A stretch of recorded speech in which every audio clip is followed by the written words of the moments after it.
Hello. Hello. What's your name? Taylor Murphy. How old are you? I'm 29. 29. Are you homeless? Yes, I am. How long have you been homeless for? It'll be 3 years going on August 31st. About 3 years. How'd you become homeless? Um, February 12th, 2023, I lost my son. I have 7 kids. He had a heart condition. It was my twin that I was unaware of, and he passed away in his sleep. So when I called the police, they came in with their guns out. And I'm living in the Waterman Gardens with all my children and my grandmother. I'm the mother. I'm calling for 911. They came in with their guns out and they put us in handcuffs, me and my dude.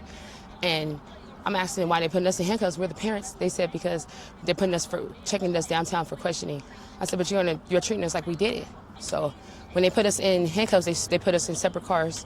They made us watch as they took all 7 of our kids out of our home, and my grandmother. And they separated us. I didn't see my man until 3 o'clock that morning. They didn't tell me that my baby passed until 7 o'clock that night. They said that the reason why they're letting us go is because our kids was not hungry. They didn't have no physical bruising, and they didn't have nothing in their system. So they released us, but they kept me and my fiance at the time. Our phones are in our car registration. They made us walk home from D Street at 3 o'clock in the morning. We got home, our front door was open. There's an officer there. We had a search warrant on our door because they thought we killed our son.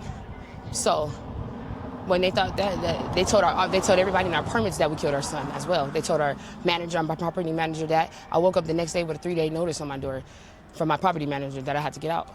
I'm asking her why. I'm gonna need a place because I'm gonna need my kids back.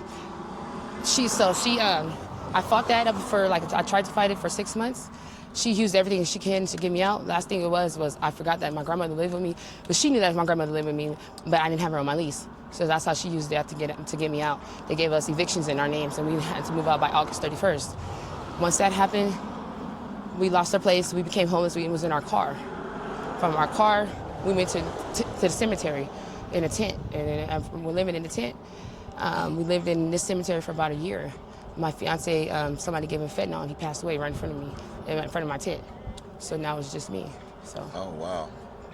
That's tragic, man. What's the hardest part? Let me ask you, where have you been sleeping at? Inside my tent. I have a tent. You have a tent. Okay. All right. And what is the hardest part about being homeless for you? Not being able to see my kids every day, and not having the help to get another place. Yeah. So they took the place from us, and they have us on the street, and they expected us to have so many requirements to get our kids back, but they didn't help us get it.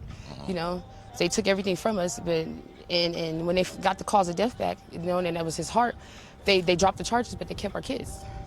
And then they told us that we had to do all the classes and be sober. The only thing that I messed up was I couldn't be sober, because at the same time they still wouldn't let us see our kids. How am I supposed to be sober and you took my kids from me? I was a mom since I was 17 years old. Yeah. I was emancipated, and I never lost my kids. They all been with me in my care for 10 years. Yeah. So when they did that, I lost it, Yeah. And I just lost my baby. Yeah. So and then when I lost my man, it was really hard. Yeah. So you just kind of lost yourself through all of that. I kind of found myself after that. Found yourself. Okay. Because after my baby, I lost myself, but after my man, I kind of found myself more. Found yourself. Okay. Yeah. How many kids do you have? I have 7. You have 7 kids altogether. How old are the oldest and youngest? The oldest is 12. He'll be 12 this year. Okay. And the youngest is my twins. They're 4, but one passed away. Oh, so. That's right. Yeah. I'm sorry to hear that. So, how do you provide for yourself? Like anybody else, I hustle outside. I go panhandle, and then that's about it. And I do cans. I do my cans. You do what? I'm sorry. I collect cans around in collect bottles. cans. Yeah. Okay. Recycling. Panhandling. Yeah. Got you. Okay. Have you had any bad experiences being homeless? I got sexually assaulted in my sleep right after my man passed away. The same month I had to bury him. It was January 3rd. We buried him. January 15th, somebody that I knew had sex with me while I was unaware. I was asleep. January 15th. Somebody that you knew? Yeah, this dude I knew. Wow. Yeah. And this was in your sleep? While I was asleep, yeah. While you were asleep. Okay, so I you kind of woke up to the act? No, I woke up to him asking me my period too as well, so yeah. So you woke up after it all happened? Yeah, I didn't know. I woke up to him asking me, But Oh wow! So you woke and, up. You woke up in the act then. yeah, and then wow. when I looked down and I felt my pants, I still had my pad on. I was still bleeding. Yeah. I'm like, what the fuck? So. Wow, that is crazy. Ah man. Okay. So that's definitely a tough experience. How do people treat you in general? They treat me, some, you know, it's like life, regular life. Some treat me good, some be assholes. You know what I mean? But for the most part, I get pretty good, you know what I mean? Right, I try right. to. Well, you know, before we started the interview, I told you that you take good care of yourself being Thank homeless. You know Thank what I mean? Because you really, it's hard to tell that you're homeless, and especially now that you got a new outfit on that I provided for you. Thank you. Yeah, you're welcome. I mean, perfect weather for it, that's for sure. It's Yes, hot it out is, here. yes, it is. Yeah. So, what is your well, let me ask you this: what was your childhood like growing up? My childhood was like, I grew up with my grandma. So I grew up old school. You know what I mean? I was in church. I was born and raised in church.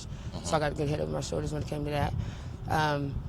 When I was with my mom, you know, I see her getting beat on as a child, but like anybody else, I feel like.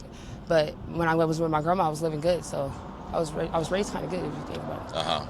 But yeah, it was Were you raised by both your mom and dad? My father passed away before I was even born. I never met him. Before you were born? I met my dad's side of the family at the age of 26 when I got my first place, my apartments, and on Ancestry for $3. Yeah, I met my grandpa, and he helped me get my kids, you know, bunk beds and everything when I had my first place in my apartments. Okay, got you. What about school? Did you get a chance to go to school and finish school, or? I stopped going to school. I was in adult school, and then it seemed like just every time something happens tragically, and then I just stopped going. I'm currently in school right now to finish, so I signed myself back up to finish. So I'm trying to finish to get my high school diploma. I only got like 50 credits left. So. Okay. Well, hopefully, you know, follow through with that, and hopefully that happens. You know what I mean? What is it what would make you happy in life right now?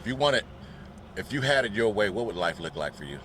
Of course, back with my kids, and you know, and being what I know when I know I was destined to be, which is their mother. You know what I mean? Raising them. You know what I mean?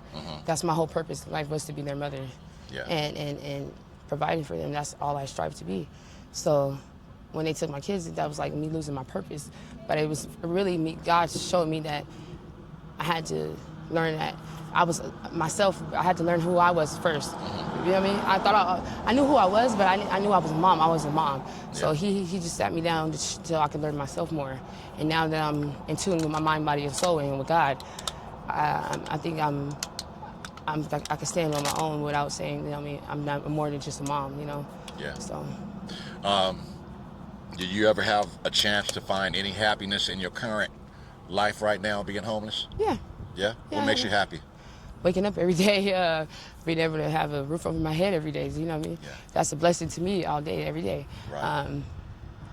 And that's a good attitude. You know, that's about it, you know? Yeah. That's what I strive to do. I am a firm believer of G.O.D., and he's my #1 fan, so him providing that and having a roof on my head and clothes on my back and food on the table, I'm cool. That's cool with me. There you go. It's just a simple life, you know? Good attitude. Is it possible? Can I see your tent?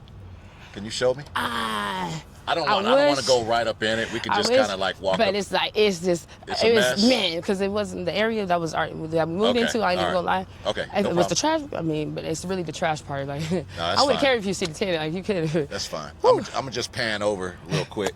Okay. See if I can zoom in.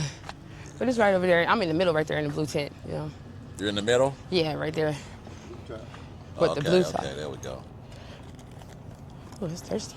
Okay, well, I think that'll pretty much wrap it up for the interview. It was nice talking to you out here, and you know, you be safe, and hopefully everything works out the way you want it to in the end.